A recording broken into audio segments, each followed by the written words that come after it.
Maal kolfa dhaloonni?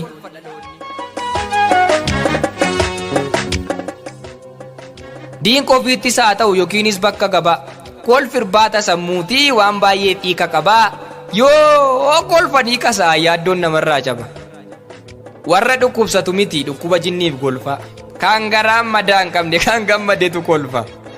Kolfu muriin daangessu jaarsa, jaartii, dargaggoo fi ijoollee. Yoo waan yaade argate ni kolfa bineensillee. Garuu yommuu wal bira qabee yaadaan taajjabee laalu kolfi dargaggoo ammaa kan beera durii hin caalu.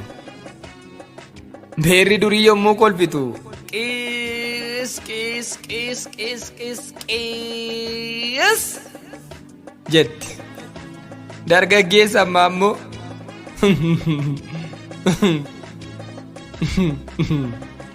jedhee ukkaamamaa akka waawwaa dheekkamu.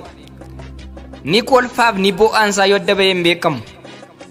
Hidhiin akka wal gadhiisuuf humnumaan dirqisiisa. Gaafa baay'ee kolfedha mulkaan gara fuulduraa lama qofa argisiisa. Kun maaliif ta'ee laata jedhee gaafan xiinxalu garuu edaa dhaloonni kolfan jibbine wanta kolfantu hin jiru. Maal kolfaree dhaloonni? Kan barroof kaltii dhiisee ciniinsuu namaaf firu. Addunyaa unkutooftee hundee irraafamaa jiru.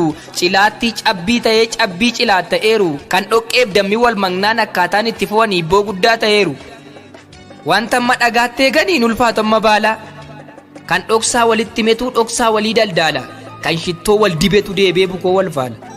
Kaayyootu bittinnaa amanatu diigamee ona sababuma xiqqootti. Yoo jibbi gaanii guute jaalalli burcuqqootti. Inni waaman dhokatee inni waamamiin dhufa. Kan mataatti baatantu mataatti nama tufa. Kan karaasaa kaniiftu karaa namatti cufa. Maal kolfare? Maal kolfa dhaloonni? Fira irratti ka'ee biyya irratti ka'ee ololaa wal ciiga'u. Ollaa argaa walii jibbee boroodhaan gadi ba'u. Kan namni dhugaa dhiisee marxoo sobaaf wal gonfu. Kan haadhoon galagalee boojjitoodhaan wal orfu. Kan adurreen naqatamnaan hantuunni cidha yaatu. Kan abbaan horii akkamnaan hattuun bilisa baatu. Maal kolfa? Kan gaaf tokko wajjin nyaate too gaaf biraammoo wal nyaata. Raammoon amma arbaa geenyaan arbiraammoo fakkaata. Ammeenyaan deebisa namni gumaata lubbuuf dhiigaa. Hijaari gaafa jedhani noowwaatu diigi yoo jedhan garuu gasoo qaratee fiiga. Kaan abaarsi qajeelchee kaaniin eebbi jallisa.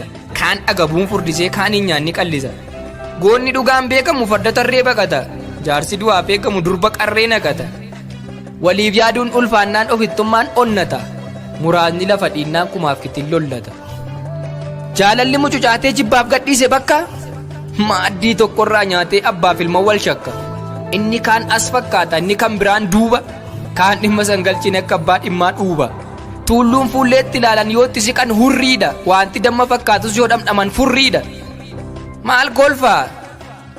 Bara aadaan manca'ee safuunis duguugame. Bara saggoon ulfinaa salphinaan haguugame.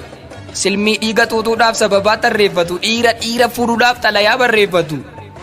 Durba qullaan deemattee gaaffiidhaaf lafaa kaatu. Jaartii qoloo jibbitee paantiidhaan gabaa baatu. Galagaltoo yeroo hundaa harka miilatti hiikamu. Qe'ee ortee warra guddaa wal falmiidhaan diigamu. Abbaa gam tokkoon kaanaan haadha gam tokkoon kaatu. Ijoollee galma dhabdee qoonqoo bineensaaf taatu. Balballi banaattamnaan diinqa guutte saroonni. Dachee quraan kurtatte maalaa kolfu dhaloonni.